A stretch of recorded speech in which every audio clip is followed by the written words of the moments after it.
qui va nous donner du 0, du 1 et ici du 0.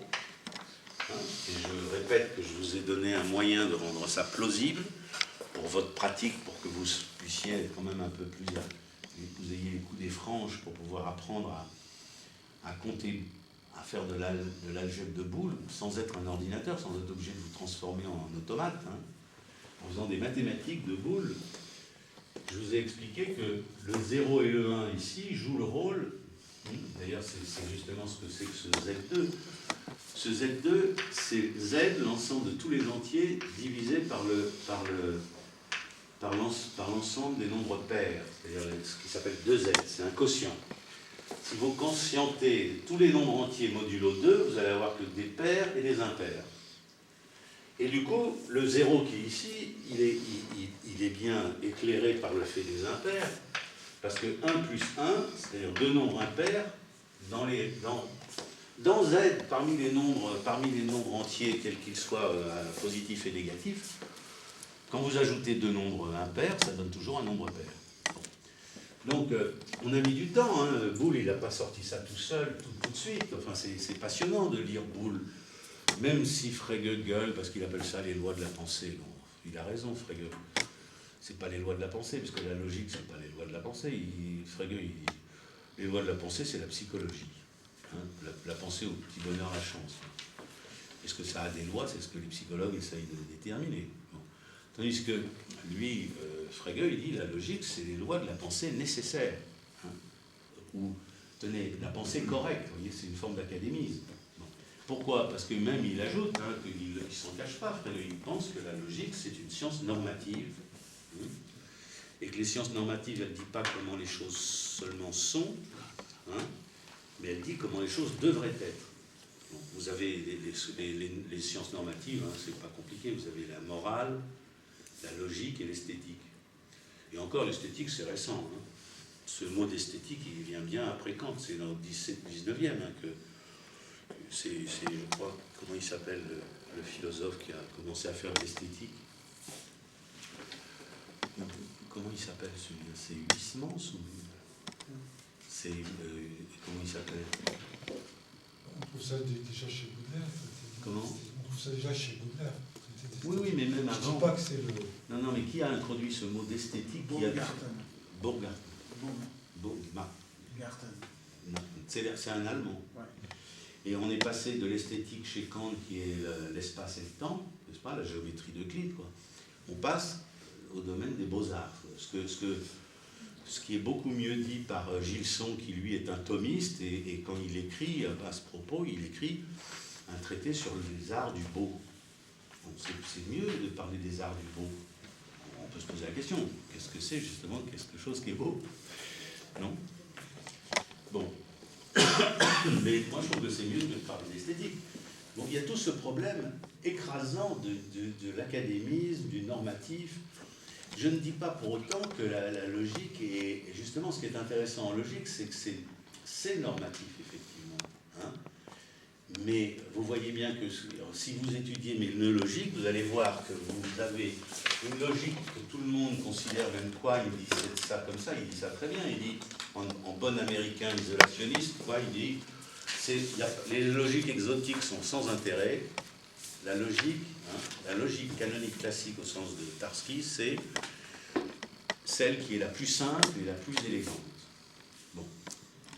Mais ce que moi je lui réponds, c'est que je vais écrire toutes les phrases que je vais écrire dans ce système-là d'écriture, avec des variables, parce que vous voyez, là, il semblerait qu'il y a beaucoup de constantes, c'est toujours 0,1 qui apparaît. Hein. Mais tout ça, tout ce que je suis en train de vous dire là, je vous dis, c'est une algèbre linéaire, c'est-à-dire que ça, on écrit des formules. Alors bien sûr, on peut les écrire comme ça, on peut écrire P ou Q pour la coordination. Mais dans Boole, ça va s'écrire P plus Q plus PQ. Vous voyez, ça c'est la même. Ça c'est la coordination écrite, disons, avec les connecteurs, le système d'écriture des connecteurs. On leur associe des tables de vérité à ces connecteurs, et puis ces tables de vérité, bon, les tables de vérité, elles ont été inventées après hein, l'algèbre de Boole, mais aussi après l'algèbre des connecteurs. Mais regardez, dans les Principia Mathematica, vous avez ces connecteurs. Ça, c'est la connexion. Mais vous avez aussi le fait que Post, c'est seulement en 21 qu'il a montré que tout le système d'écriture des Principia en matière de connecteurs pouvait donner lieu à la construction d'une table de vérité. Hein. Et c'est même, moi je trouve admirable de lire Post dans cette démonstration, dans son fameux article, hein, où il introduit les tables de vérité, la sémantique de la logique, parce que tant qu'il n'a pas démontré son théorème, il est en logique modifiée. Vous voyez, moi je lis chez un mathématicien qui va établir les choses par une démonstration, par un théorème. Hein. Tant que le théorème n'est pas démontré, on n'est pas sous le coup du théorème. On est dans des démonstrations qui sont extrêmement difficiles à suivre, justement parce qu'on ne sait pas très bien où on est. Voyez, et on peut trouver comme des espaces, des lieux, des constructions. Je parle d'espace parce que c'est une métaphore, mais on peut construire un système d'écriture qui est justement un système dans lequel on navigue avant d'avoir trivialisé ou réduit par des théorèmes le domaine qu'on étudie. Hein. Il faut bien voir. C'est exactement ce qui se passe avec les rêves. Quand vous rêvez la nuit, vous êtes dans une syntaxe, si vous voulez, ou dans une grammaire, ou dans une logique, vous voyez, qui est modifiée, qui est beaucoup plus vaste. Et au moment du réveil, vous vous souvenez de votre rêve. Alors vous dites, oh, ben, je ne vais pas l'écrire, je vais m'en souvenir dans la journée. Et puis, quelques assertions plus loin, bing, quand vous avez rencontré votre conjoint ou les enfants et vous êtes allé les envoyer à l'école, eh bien, qu'est-ce qui se passe? Vous avez suffisamment de phrases, d'énoncés qui vont trivialiser beaucoup de choses. Et même dans la première négation modifiée, moi le premier nœud logique que j'ai étudié, c'était le nœud intermédiaire qui s'appelle 0S. Dans tous mes premiers textes, qui sont dans Internet, hein, j'étudie une négation modifiée, c'est la négation modifiée de ce nœud-là. Et ça relève de cet algèbre. Hein. Donc cette négation modifiée que j'avais écrite dans le nœud 0S, je l'écris ici, 0S, il y a deux valeurs, il y a le vrai et le faux, ça c'est le vrai, ça c'est le faux, et vous avez une négation tilde, hein, que j'avais définie tilde de P, c'est égal à S inter non P. Voilà. Ça c'était le premier nœud logique que j'ai étudié, et je me suis rendu compte tout de suite qu'il en impliquait un autre qui était 0 non S. Pourquoi? Parce que dans mes nœuds logiques, la logique classique, elle légifère. Mais il y a cette définition en plus. Et qu'à ce moment-là, si j'introduis 0 non S au lieu de S, j'ai une autre négation, que j'ai écrit P bar, et qui dit non S inter non P. Bon. Vous allez piger qu'est-ce que c'est que les nœuds logiques. Si je vous dis la chose suivante, que je vous ai mis au tableau les diagrammes de Lerven des nœuds logiques. Hein, de l'affirmation et de la négation. Mais regardez les diagrammes de Lerven de ces deux logiques dans la logique classique, comparé à la logique classique. Ce qui va nous faire apparaître que quand on écrit cela, hein, il suffit de remplacer 0 par 0 et 1 par S pour écrire autre chose. Alors qu'on écrit de la même manière. C'est ça qui est très intéressant. Donc vous avez par exemple, je vais mettre où ça? Je vais enlever ce que j'ai déjà expliqué suffisamment, le 1 plus 1 égale 0. Je vais vous l'écrire ici. Voilà. Bon, je ne vais pas continuer avec le produit, mais je vous le mets quand même. Le produit, c'est 0, 1, 0, 1, c'est que des zéros, et c'est 1 une fois 1, 1. Bon. Donc 1 est l'élément neutre, et c'est pour ça que c'est un corps, parce que vous voyez que les zéros, on les exclut, et c'est les éléments non nuls qui doivent avoir un inverse. Et il se trouve qu'ici, le seul élément non nul, c'est l'élément neutre de la multiplication, donc c'est un corps. Bon. Passons sur ces questions un peu... C'est pas quand même académique, c'est intéressant de vous parler. de savoir comment parler. Mais ce que je veux vous montrer maintenant, voilà, regardez, comment j'ai fait de la logique modifiée. Si je prends un énoncé P comme ça, non, je vais prendre deux lettres. Je vais prendre P ici et S là. Voilà. Ça c'est 1. Qu'est-ce que j'ai appelé la logique J'ai d'ailleurs pas inventé ça tout seul, hein. C'est ce que faisaient les logiciens polonais dans les années 30. Hein. Ils appelaient ça des pseudo-négations. Mais vous voyez que ici, je vais avoir quelque chose qui va s'appeler la double négation de P. Ici, vous allez avoir la négation de P. Non, ici, la double négation de P, elle est là. Ici, vous avez la double négation barre, et là, la négation barre. Bon. Donc, voilà un diagramme de l'Herzen. C'est-à-dire, qu'est-ce que c'est qu'un diagramme de l'Herzen? C'est quelque chose qui correspond aux tables de vérité. C'est pas un graphisme ensembliste. Hein. Ça ressemble au concept et ça identifie les propositions à des concepts à cause de la coordination qui coordonne aussi bien les propositions que les concepts, mais c'est des lectures différentes déjà, si vous lisez les propositions ou si vous lisez les concepts. Hein. Quand vous avez un cercle, si c'est un concept P de X, ça veut dire que vous avez plein d'éléments ici qui sont dans l'extension du concept. C'est ce qu'on appelle une classe. Le concept, hein, en théorie des ensembles, chez Krivine, on appelle ça aussi, le concept, on appelle ça une collection. Ça correspond, c'est la fonction propositionnelle de Frege, ça correspond à plein d'éléments qui sont entourés par le cercle P, qui n'est pas un ensemble. La théorie des ensembles, ça va être une spécification, ça va être plus compliqué. Bon. Là, vous avez la notion de coordination des concepts, si vous faites jouer ce rôle au cercle. Et si au contraire, hein, c'est dedans ici et dehors, qui est votre... Hein, ici, il y a bien sûr un dehors, parce qu'il y a des éléments qui ne tombent pas sous le concept.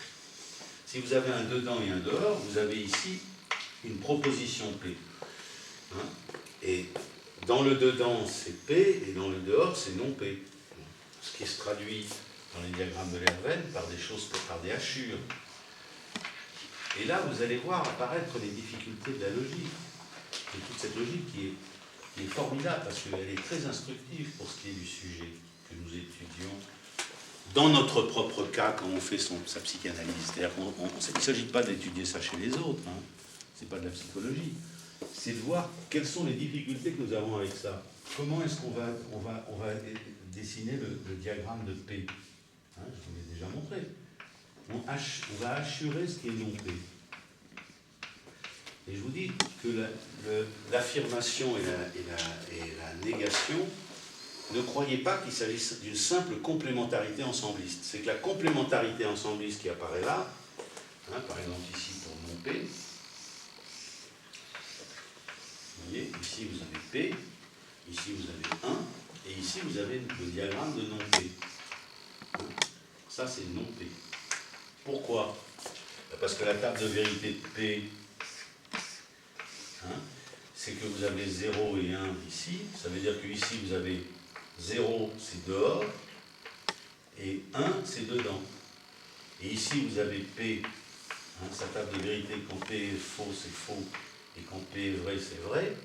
Vous avez ici les hachures, c'est 0, et ce qui reste blanc, c'est 1. Bon. Donc, qu'est-ce que vous constatez? Et là, ça va être le même truc ici. Hein. Donc, vous voyez que c'est déjà pas un code. Pourquoi c'est pas un code? Pourquoi c'est con de confondre ça avec un... L'algèbre de Boole a un modèle électrique, ok? On utilise dans les ordinateurs, mais c'est complètement con de croire qu'il s'agit simplement d'un jeu d'écriture automatique. Parce que si, ici, vous avez 0 et là 1, bon, 0, c'est les hachures, ok? P, c'est le cercle, et qui indique qu'il y a quelque chose qui est dedans et dehors. Donc déjà, vous avez deux usages du 0 et du 1 entre l'indication des zones et l'indication des valeurs. Et quoi d'autre en plus? Regardez, si vous dites que le blanc, ce qui n'est pas hachuré, le contraire de la hachure, c'est 1, vous avez 2 1, parce que vous avez le référent qui est 1. Alors bien sûr qu'on peut le distinguer.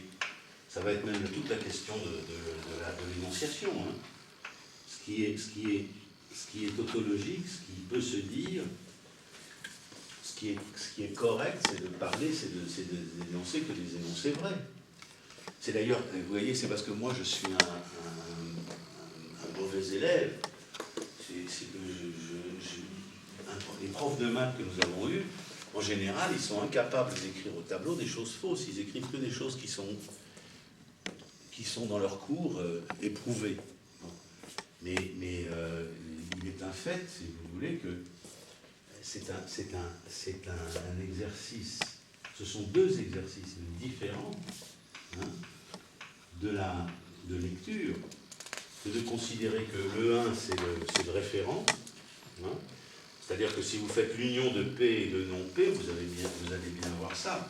Le diagramme de P union non-P, ça va vous donner ça. Hein. Et ça, c'est 1. Bon. Et vous voyez, il n'y a pas de hachure, puisque vous faites l'union de ça et avec l'union de ça. Bon. Mais vous voyez, ça prête déjà à une erreur qui va faire croire que toute cette logique de la coordination, c'est de la théorie des ensembles, c'est-à-dire c'est la coordination des sous-ensembles d'un ensemble, avec la complémentarité, avec l'union, avec l'intersection. Mais je vous signale, je vous ai dit ça plusieurs fois, que c'est plutôt la théorie des ensembles qui utilise les connecteurs. Mais les connecteurs, et surtout si vous voulez analyser sérieusement la négation, vous verrez que c'est quelque chose qui est différent, qui est beaucoup plus riche que simplement la complémentarité ou l'algèbre à l'intérieur du treillis des parties des sous-ensembles d'un ensemble, des parties d'un ensemble. Hein. Bien sûr que la logique de la coordination joue dans la théorie des ensembles, mais on ne peut pas réduire cette logique de la coordination dans la langue à la théorie des ensembles. Et ça, c'est une erreur qu'on commet beaucoup. Hein. Bon. Alors, qu'est-ce que je suis en train de vous dire? Je suis en train de vous dire que voyez-vous qu'il y a toute une zone comme ça de développement qui va nous conduire à la logique modifiée, mais que la logique modifiée, finalement, elle est pleine de pièges. Enfin, le premier piège, c'est l'axiome de Van Bellingen. Si pour introduire ce caractère supplémentaire dans la logique modifiée, hein, j'introduis ici un axiome supplémentaire qui n'est pas dans la logique classique. Van Bellingen, c'est un jeune informaticien, a proposé un axiome que j'ai adopté volontiers, hein, parce qu'il est excellent. Il a proposé l'axiome suivant, et à partir de là, il a bien montré qu'on pouvait grâce à cet axiome, construire des arbres, des diagrammes pour la logique modifiée, et qu'on avait une détermination. Hein. Mais c'est ce que j'appelle l'axiome de trivialisation de Q. Parce que regardez, il dit que si cet axiome dit que si P est nié, si une proposition est niée par cette nouvelle négation, c'est-à-dire si vous avez un énoncé qui commence par cette négation, si cette négation n'est pas à l'intérieur d'un énoncé, si cette négation elle est en tête de l'énoncé, ça implique que non-Q devient équivalent à non-Q classique. Ça, c'est ce qu'on va appeler la trivialisation.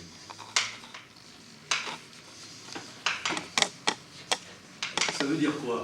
Ça veut dire que si vous écrivez trop de choses fièrement parce que vous avez cru construire une négation originale et nouvelle, si vous écrivez trop de choses, à un moment donné, vous voyez que tout ce que vous écrivez va complètement se trivialiser, parce que toutes les négations, tous les énoncés niés par cette négation-là, si un énoncé commence par cette négation, hein, toutes ces négations deviennent classiques. Et donc, c'est ce que j'appelle trivialiser. Vous voyez? Donc, c'est ce qui se passe le matin quand on se réveille. Je vous ai écrit ici. Vous avez la deuxième négation modifiée. Elle est, par définition, je l'ai définie ici, hein, comme ça. Ça, c'est sa définition aussi. Maintenant, je peux prendre une autre définition. Si je la définis comme ça, alors je vais démontrer ça comme un théorème. À ce moment-là, ce sera plus une définition, ce sera une équivalence. C'est équivalent à non P et non ion P. Bon. Ce qui me fait dire, grâce à ça, je peux construire l'inconscient freudien, voyez-vous. Je peux dire que la conscience niée par cette négation, c'est équivalent, comme le dit Freud, et il a beaucoup de mal avec ça, hein, c'est équivalent à la non-conscience, hein, et à la non-conscience. Ce qui fait dire à Freud que l'inconscient, ça c'est la conscience, hein, l'inconscient n'est pas la négation, n'est pas le non-conscient, c'est le non-conscient et quelque chose dont il est faux de dire qu'il est non-conscient. Il est faux, donc je le lis comme ça, il est faux de dire que c'est conscient et il est faux de dire que c'est non-conscient. L'inconscient, c'est un truc intermédiaire comme ça, et qui va se trivialiser très rapidement, parce que vous voyez, à cause de cet axiome de Van Bellingen, vous avez le même, vous pouvez à partir de là, de cet axiome, démontrer l'énoncé suivant, que P bar va donner lieu à Q bar équivaut à non Q également. Bon, donc les négations modifiées se trivialisent, elles sont très fugaces, vous voyez. Et c'est pour ça que vous avez des gens qui ont vous pouvez faire cette expérience pour vous-même. Vous avez une idée, vous voulez dire quelque chose, par exemple dans un débat, dans une discussion, vous commencez à prendre la parole et vous commencez à raconter votre argumentation, et bien à un moment donné, vous avez dit un peu trop, vous avez voulu leur prouver un peu trop, et patatras, toute votre argumentation se casse la gueule et vous vous retrouvez comme le prestidigitateur qui avait une pile d'assiettes dans les mains et qui se retrouve avec 2 morceaux d'assiette, hein, parce que tout s'est écroulé. C'est ce qui arrive aussi aux gens qui veulent prendre la parole et puis qui disent ah, moi je sais plus ce que je voulais dire. Ou bien quelqu'un maintenant au cours d'une discussion, quand il est en train de parler, tout à coup il dit tiens je sais plus où j'en suis, enfin je sais plus ce que je voulais dire. Vous voyez, ça c'est une expérience qui est commune et c'est la même chose que l'oubli des rêves. Qu'est-ce que ça veut dire? Ça veut dire que cette mémoire qu'elle rêve, elle dépend, alors écoutez bien, hein, de la syntaxe. Que c'est pas un problème organique.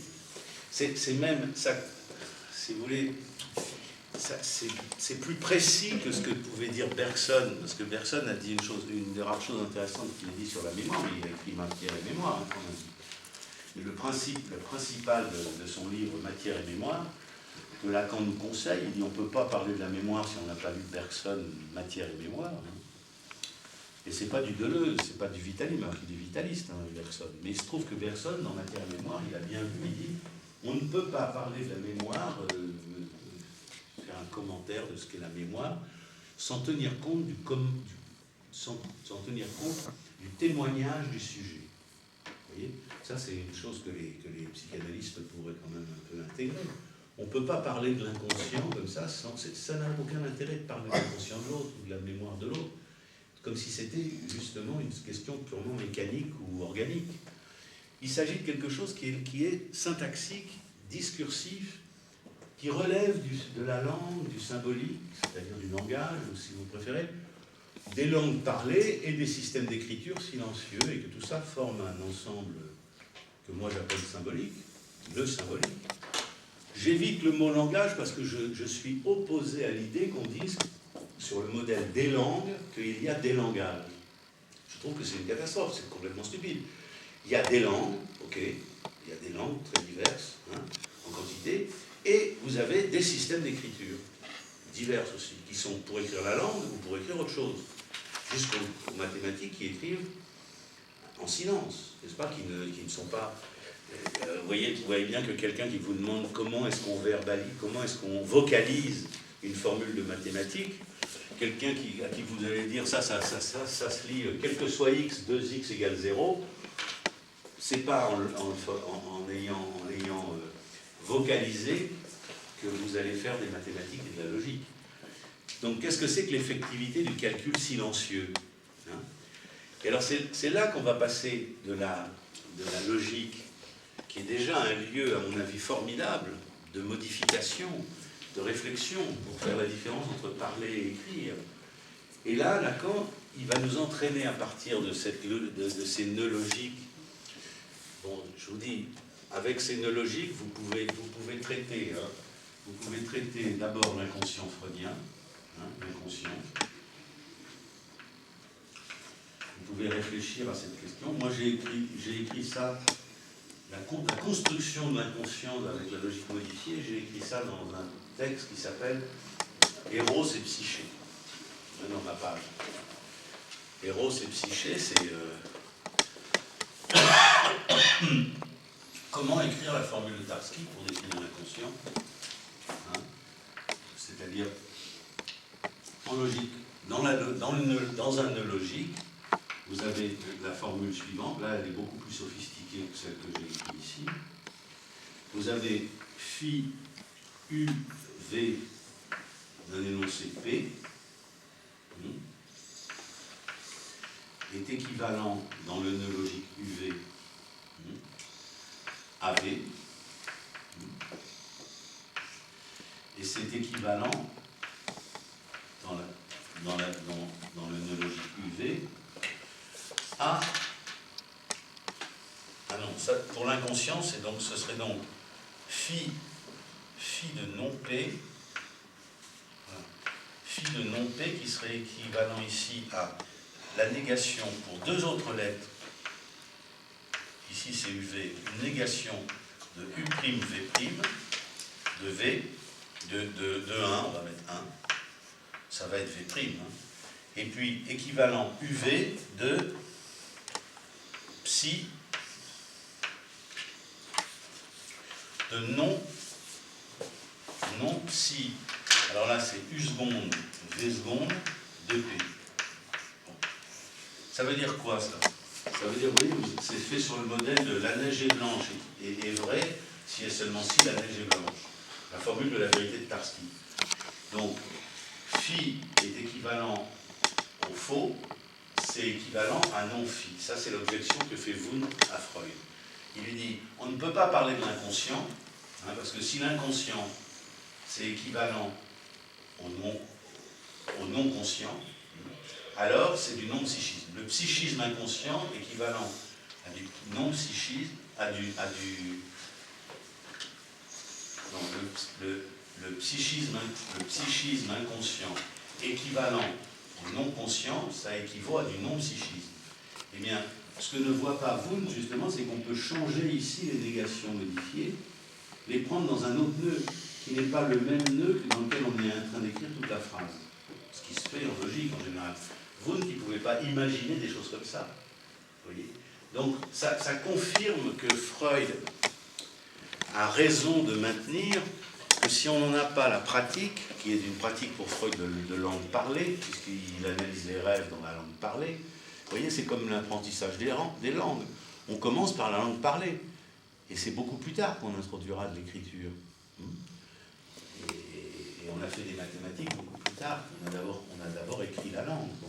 Mais c'est pas sûr, vous savez, puisque on voit bien qu'aujourd'hui, l'année dernière, il y a un livre qui est paru sur l'écriture chinoise qui montre que les caractères chinois ont été puisés, de l'écriture de la langue chinoise, ont été puisés dans des pratiques divinatoires qui consistaient à faire éclater des omoplates d'animaux et des carapaces de tortues.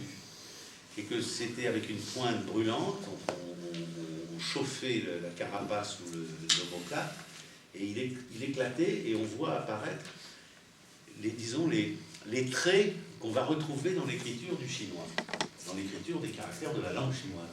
Mais ça a d'abord été donc une pratique divinatoire qui ressemble, c'était pas de la géométrie, vous voyez, les Grecs ont fait de la géométrie, Euclide a écrit les éléments, enfin pas lui seulement, enfin le pauvre Eudoxe qui a disparu dans l'histoire, il a quand même écrit le volume 5. Bon, et vous avez cette idée que les Chinois, eux, ils n'ont pas cherché à faire une géométrie, ils ont cherché à construire un discours divinatoire pour prédire l'avenir. Mais que ça a donné des traits distinctifs, des caractères, on va appeler ça des lettres, ça a donné des lettres qui ne font pas partie d'un alphabet. Et c'est donc, il n'est pas exclu, si vous voulez, que l'écriture silencieuse vienne avant l'écriture de la langue et que l'écriture de la langue vienne forcément d'abord avant l'écriture mathématique, vous voyez. Ça veut dire moi je crois qu'il ne faut pas se précipiter de conclure trop rapidement. Il faudrait étudier ces choses, mais il faut trouver des méthodes, il faut être méthodique. Hein. Et Freud, c'est avant tout une pratique et une méthode. Hein. Regardez, les premiers ouvrages de Freud, c'est Science des rêves, Mots d'esprit et psychopathologie de la vie quotidienne. C'est pas de la psychopathologie, c'est pas la divination dans les rêves. C'est justement, il écrit son premier chapitre de la trempe de tout pour dire que ce qu'il va faire, c'est justement pas ce qu'on a fait depuis toujours avec le rêve. Hein.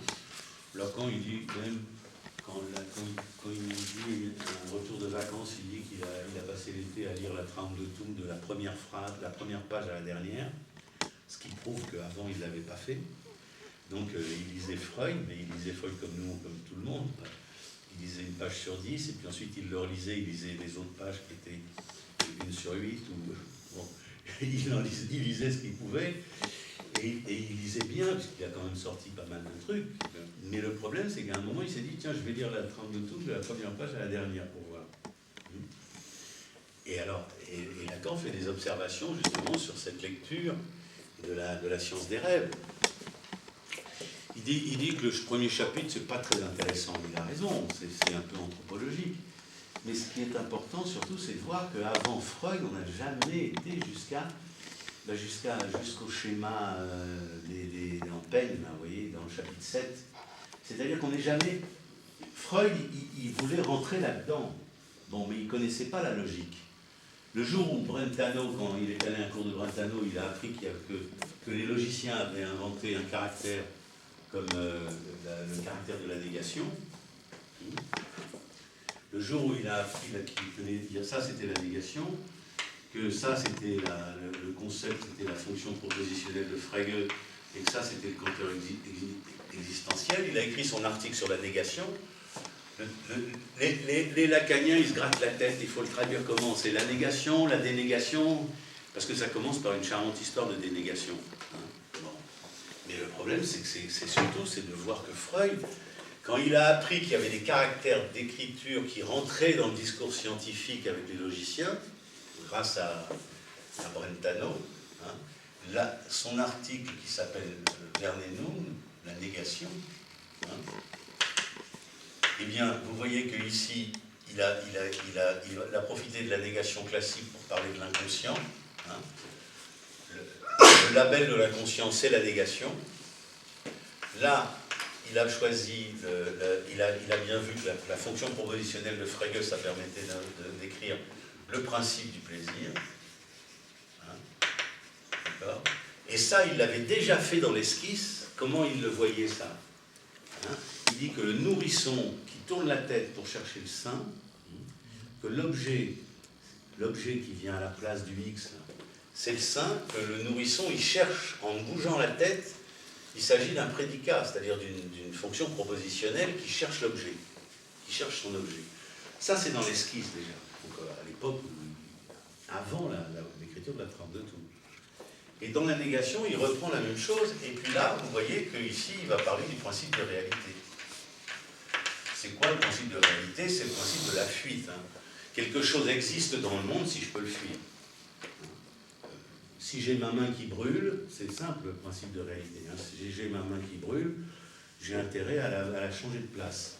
Si la brûlure continue à brûler, c'est qu'elle est à l'intérieur du système, elle a déjà bien entamé le système. Si la chaleur s'arrête, c'est que le feu, il est dans la réalité, il est extérieur. C'est pas terrible, hein, c'est un principe de fuite. C'est ce que vous dites à votre môme, ne vous approchez pas du feu, approche pas du feu parce que tu vas te brûler. C'est pas terrible le principe de réalité, c'est un truc de nourrice. Hein.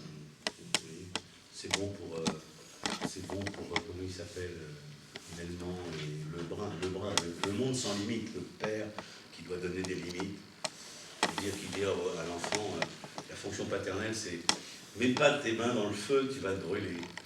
Enfin vraiment, on vit dans un monde absolument génial. C'est la fin 1923. Oui, c'est tard. Hein. Mais oui, mais vous voyez qu'il est toujours préoccupé aussi par la lettre.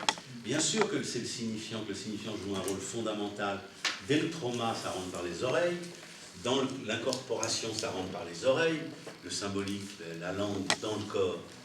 Et donc, ce qui concerne le signifiant, c'est pas la même inertie que ce qui concerne la lettre. Et Lacan nous dit ça encore, il nous dit la structure du langage, les autres, ils en font ce qu'ils veulent. Pour moi, c'est le principe d'inertie. Et si vous voulez savoir ce que c'est que ce principe d'inertie, faites un petit exercice de mathématiques. Vous allez voir que ça ne se passe pas du tout de la même manière que d'écrire un conte ou un poème. Oui. Mais le principe d'inertie, pour toi, c'est pas que c'est toujours en mouvement? Non, mais ça, c'est Lacan qui dit ça. C'est le principe d'inertie. Hein? Tu sais, il n'est pas comment il n'annonce pas Freud. Lacan, mais il appelle ça principe d'inertie. Il dit qu'il y a une inertie différente dans le signifiant du côté des oreilles et dans l'écriture du côté des mathématiques. Faites cette expérience. Moi, je trouve que c'est très intéressant. Je vous dis, faites un petit exercice de mathématiques, démontrez par exemple le caractère irrationnel de la diagonale d'un carré, que ce n'est pas une fraction, que la manière de calculer l'hypoténuse dans un triangle rectangle, c'est que ça ne va pas donner une fraction. Et vous verrez que si vous essayez de démontrer ça, vous pouvez même, si vous n'y arrivez pas, vous aider en allant ensuite regarder un peu comment les autres l'ont fait, soit par le dessin, soit par de l'algèbre. Mais cherchez plutôt d'abord, passez du temps pour essayer de voir où ça va vous conduire. Vous allez, voilà, ce qui est intéressant, c'est quand on veut résoudre un problème de mathématiques, il faut prendre d'ailleurs le problème par les deux bouts.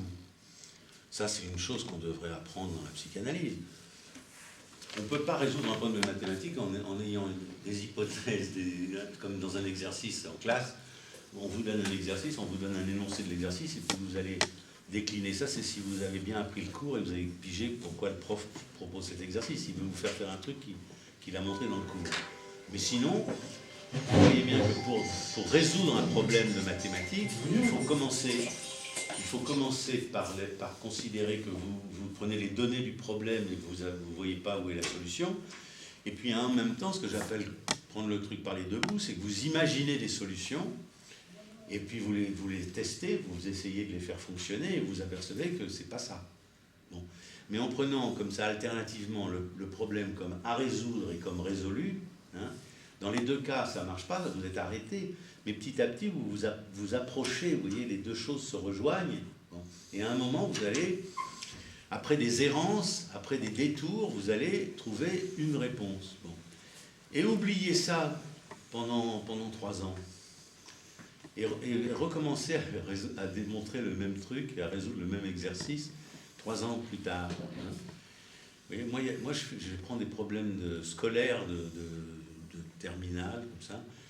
Tous les ans, je reprends des exercices de mathématiques standards pour me rendre compte que je sais encore faire des mathématiques standards. Bon, c'est pas parce que je déconne avec les logiques modifiées ou avec la topologie dont je parlais maintenant. C'est pas parce que je fais une mathématique en train de se faire que je ne m'intéresse pas à la mathématique déjà faite. Et donc, je prends des exercices de mathématiques. Par exemple, il y a une question que Lacan posait à Kreisel, et Kreisel n'a pas très bien répondu, mais il a répondu quand même, que 0 puissance 0 égale 1. Pourquoi 0 puissance 0 égale 1? Ça, c'est intéressant comme question. Vous ne savez pas ça, vous n'avez pas l'habitude. Hein? Parce que vous pouvez lui donner, à cette expression, vous pouvez l'écrire aussi bien en arithmétique, vous pouvez l'écrire en logique, et vous pouvez aussi l'écrire en théorie des ensembles. Hein? Ça veut dire que le vide, en théorie des ensembles, vous pouvez vérifier que le singleton, non, le vide, hein, à la puissance le vide, c'est égal au singleton qui contient le vide. Bon. Et qu'est-ce que c'est que ça? Ça, c'est l'ensemble des fonctions qui vont du vide dans le vide. Alors, il y en a combien? Et là, il semblerait qu'il y en a une, d'après ce qui est écrit. Pourquoi il y en aurait-il une? Vous voyez? Donc ça, c'est des choses... c'est des petites choses comme ça, c'est des exercices amusants qu'il faut essayer de résoudre. Alors, je peux même vous donner une piste, c'est que vous avez intérêt à prendre une fonction v de x et une fonction u de x, hein, qui est égale, dont la limite, hein, pour un certain voisinage de x, hein, c'est égal à 1. Donc, ben vous allez voir qu'il y a une relation qui va apparaître entre u et v et qui est déterminante. C'est pas vrai, ce n'est pas vrai, contrairement à ce qu'on écrit là, qui semblerait, disons, tautologiquement vrai, comme un théorème de mathématiques. Non. Ici, on va découvrir qu'en termes de fonctions, il y a des conditions, qui font que la limite d'une fonction v de x à la puissance v de x, donc il s'agit d'exponentielles et de logarithmes, hein. Vous voyez, c'est des fonctions transcendantes. Vous allez retrouver, si vous avez encore le souvenir de ce que c'est, ou vous avez connu ce que c'était que le log de x sur x, ou les limites qu'on connaît d'un certain nombre de fonctions construites avec le logarithme, hein, parce que la courbe du logarithme, elle est comme ça, elle passe par 1, et puis ici, elle descend, bon, ici, elle passe par 1. Log de 1 égale 0. Log de 1 égale 0. Donc, et là, il y a une branche parabolique. Là, il y a une asymptote. Bon. Tout ça, c'est pour vous dire que si vous faites ça, vous allez voir que quelques années après, quelques mois après, quand vous cherchez à résoudre de nouveau le même problème en utilisant vos souvenirs, mais sans aller vous regarder dans vos cahiers, en essayant de voir comme si vous pouviez le raconter à quelqu'un, comme je suis en train de faire. Ce que je suis en train de faire, vous voyez, je suis en train d'essayer de vérifier que je peux quand même écrire cette formule, mais c'est pas sûr que ce soit la meilleure. Le problème, il est de s'apercevoir que vous pouvez passer par des chemins tout à fait différents dans l'écriture, hein, mais que vous retombez toujours, si vous avez bien effectivement démontré quelque chose, vous retombez toujours sur le même résultat. Ce qui est exactement l'opposé de la parole. La parole, vous pouvez répéter, apprendre par cœur des poèmes et même les acteurs les meilleurs. D'ailleurs, ils sont peut-être encore meilleurs parce que quand ils se trompent, ils arrivent à faire croire au public qu'ils disent le texte et que le public ne s'en rend pas compte. Hein. C'est quand même un peu de métier, ça. Vous voyez. Mais la différence entre la parole qui fait que vous avez forcément des lapsus, des oublis, des difficultés, des embrouilles. Là, quand il y avait ça, les embrouilles du vrai dans le Saint-Aude. Hein. Dans la parole, c'est les embrouilles du vrai. Alors, je ne vous dis pas, hein, quand vous commencez à discuter avec quelqu'un d'autre, hein, vous voyez bien où ça peut conduire. Hein, ça fait le charme des ménages et des discussions politiques au bistrot, complètement sans intérêt. Là, les embrouilles du vrai, c'est dans la parole, alors que dans l'écrit, il y a une inertie qui fait qu'on retombe toujours sur le même si on emprunte des chemins différents. Bon. Donc moi, je vous soumets ce genre d'exercice, de pratique, pour que vous puissiez vous rendre compte de ce que c'est que ce que Lacan appelle le principe d'inertie. Le principe d'inertie, le langage, pour moi, c'est le principe d'inertie. Posture galiléenne. Donc on peut tout de suite supposer que c'est Freud qui joue le rôle de Kepler, parce qu'en physique, c'est Kepler qui a démontré la trajectoire elliptique des planètes, et Galilée, il a énoncé le principe d'inertie. Hein, si un corps va en ligne droite, c'est qu'il ne subit aucune influence.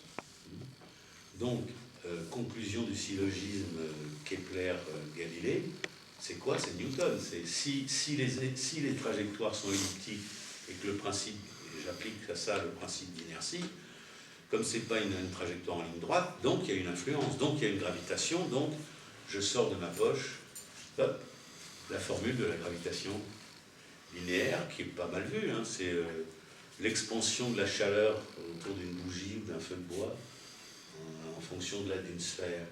C'est la surface de la sphère qui devient de plus en plus grande en fonction de l'inverse du carré du rayon. Le D2 qui est en bas dans la formule de Newton, bon. Alors il y a le produit des masses en haut, tout ça c'est absolument formidable. C'est formidable parce que ça marche au point que Le Verrier a découvert, grâce à la formule de Newton, une nouvelle planète qu'on n'avait jamais vue. Quand il a voulu mettre à l'épreuve la physique newtonienne, il a recalculé les trajectoires de toutes les planètes et il a comparé les interactions en fonction de la loi de Newton. Et il s'est aperçu que ça ne marchait pas. Vous voyez, et voilà encore de l'inertie liée à l'écriture, parce qu'il était géomètre, le Verrier. Alors qu'est-ce qu'il a fait? Vous voyez, c'est à peu près la question qui est la nôtre quand on est en analyse. Qu'est-ce que c'est que l'objet petit a? L'objet petit a, c'est un truc qu'on n'a pas construit, mais qui est déjà construit dans notre discours, mais on ne sait pas très bien où il est. Et le Verrier, qu'est-ce qu'il fait? Il dit, bon, mais si j'ajoute une planète à tel endroit avec telle trajectoire, ça va marcher. Et ça marche. Et il va le dire aux astrophysiciens qui regardent dans les lunettes. Qu'est-ce qu'ils font les mecs qui regardent? Et ils disent, effectivement, il y a une planète, on ne l'avait jamais regardée, on ne l'avait jamais vue, on ne l'avait jamais repérée. Et ils disent à Le Verrier, alors, vous voulez avoir votre planète? Vous voyez que Le Verrier, qui a une certaine idée de l'effectivité mathématique, il dit, mais non, je ne pense pas. Je n'ai pas besoin d'avoir, je l'ai calculé, je l'ai dans mes dessins, je l'ai dans ma construction. Vous voyez, ça tient. Voilà, c'est ce que j'appelle l'effectivité. Vous voyez, ça tient. Et donc, Newton, il va falloir l'améliorer avec Einstein, avec Oppenheimer, qui s'épate de l'incomplétude de la physique moderne, après avoir fait la bombe, justement. Là, quand il nous dit, Oppenheimer, il est le premier physicien qui écrit sur le désir du physicien. Son livre qui s'appelle La science et le bon sens.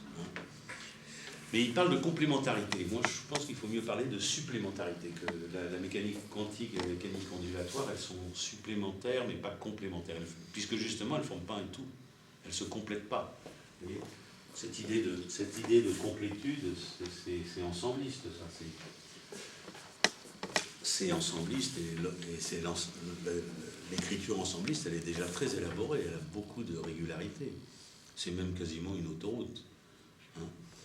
Bon, donc, comment devenir amateur de ces choses d'écriture, même quand on pratique la psychanalyse? Au lieu de se croire que la psychanalyse, c'est comme la mathématose, comme disait Quine. Quine, il a inventé ça, donc il y a une maladie qu'il appelle mathématose. Hein.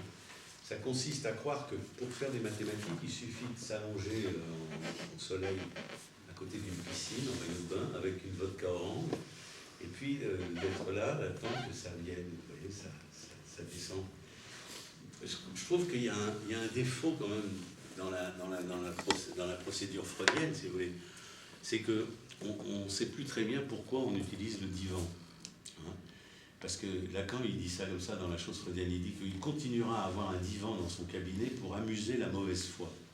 Parce qu'il y a plein de mecs qui vous racontent que psychanalyse, c'est le patient allongé, en face à face, c'est psychothérapie. Hein.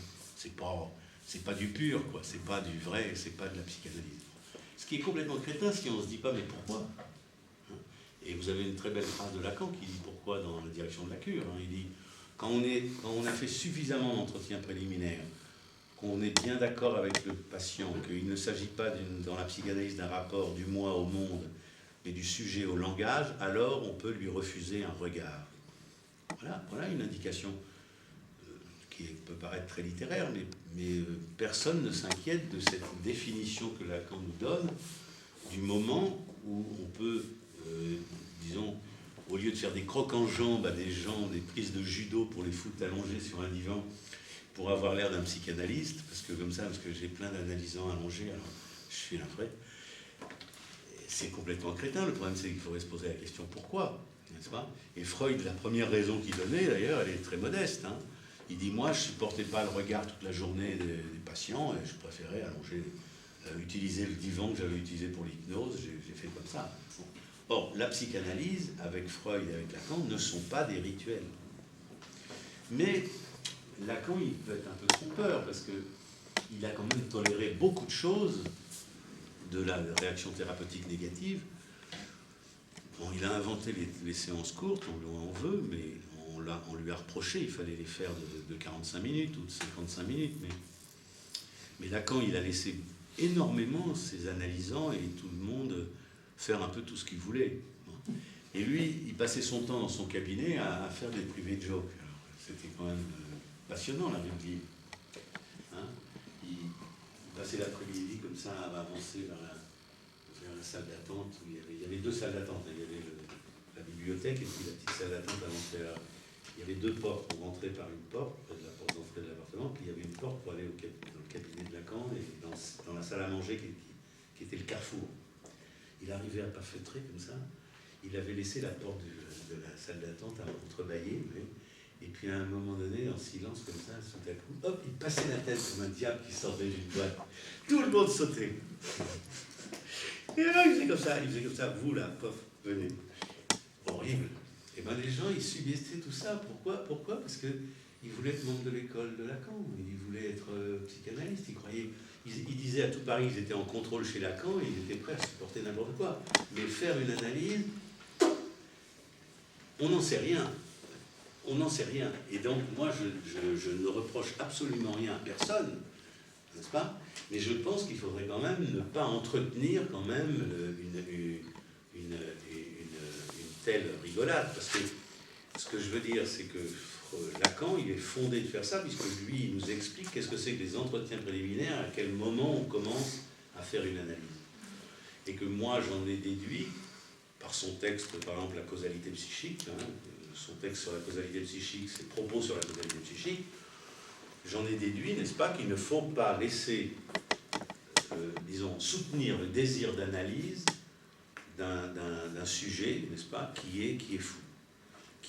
Mais j'appelle fou une belle âme, c'est-à-dire quelqu'un qui ne s'engage pas dans ce qu'il fait.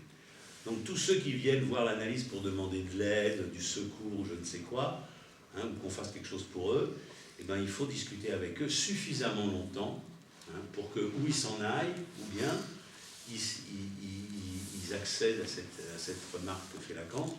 La psychanalyse ne consiste pas en une relation du moi au monde, mais du sujet au langage. Bon. Qui parle aujourd'hui des entretiens préliminaires? Vous voyez, moi j'ai participé à un colloque un jour organisé par la revue Yo, et j'étais content de me trouver parce que j'étais le seul crétin à dire des choses comme ça. Tout le monde a témoigné de ses contrôles avec Dolto et avec Lacan pour savoir qui était le meilleur. Est-ce que c'est mieux Dolto ou est-ce que c'est mieux Lacan? Bon. Mais c'est pas très intéressant. Le problème, c'est que moi j'ai proposé à tous ces gens que Lacan a utilisé le contrôle pour faire son école. Anne-Lise Stern n'était pas d'accord. Elle m'a dit non, c'est le séminaire qui a fait l'école de Lacan. C'est grâce au séminaire, la foule du séminaire. Mais elle ne voit pas les choses avec suffisamment de précision, parce que Lacan, il a accepté tous ces gens. Moi, j'ai des papiers comme ça où il y a des histoires de gens qui lui demandent des consultations. C'est absolument dément, les raisons qu'on invoque pour lui demander une consultation. Et donc, tous ces gens voulaient aller voir Lacan pour lui demander un contrôle, et ensuite, ils disaient en ville qu'ils étaient en analyse avec Lacan, puisqu'ils venaient 3 fois par semaine ou 5 fois par semaine chez Lacan. Donc Lacan, il a fait une fortune et une foule avec ce procédé. Mais je trouve que c'est légitime chez Lacan, parce que Lacan, il a fait la contre-expérience freudienne qu'il annonce, qu'il dit, qu'il décrit, qu'il explique. Vous voyez ? Freud a fait une expérience dans laquelle, justement, il est très déçu, lisez les lettres à Ferenczi, des analysants, et il dit, ils ne travaillent pas, ils font rien. Alors Ferenczi lui dit, mais montrez-leur l'exemple, dites-leur comment il faut faire. Et Freud dit non. Dans la note du Moi et du Ça, il le répète, il l'écrit. En aucun cas, l'analyste ne doit prendre la place de l'idéal. Donc Freud, il refusait de montrer comment il fallait faire, et chacun doit se poser la question. On se l'est tous posé la question, qu'est-ce que c'est que faire une analyse, vous voyez ? Et c'est une question qu'il faudrait continuer à se poser, parce que moi je trouve que c'est une question qui a des réponses, mais que la psychanalyse c'est une pratique qu'il faut se construire, s'inventer, comme l'enfant fabrique un objet transitionnel, et que c'est accessible grâce au texte de Freud, grâce au texte de Lacan, à condition de voir que ça diminue rien, en rien ça diminue Freud, de dire que Freud est un grand analysant, avant d'être l'analyste pour les autres, et que Lacan est un grand analysant et qui nous le fait à son séminaire en public. Donc si on changeait un peu de chanson à propos de la pratique clinique, de ceux qui veulent nous faire croire qu'ils sont capables d'aller en scaphandrier jusqu'à l'incorporation et au trauma dans les phases qu'ils appellent prégénitales ou préoedipiennes, ça c'est pire encore. Donc ça c'est Ça, c'est l'esbrouf, et ensuite on s'étonne, tout le monde s'étonne que la psychanalyse, comme ça, elle s'effondre, elle périclite. Elle se trivialise, si vous voulez, à force d'être une imposture, elle se trivialise.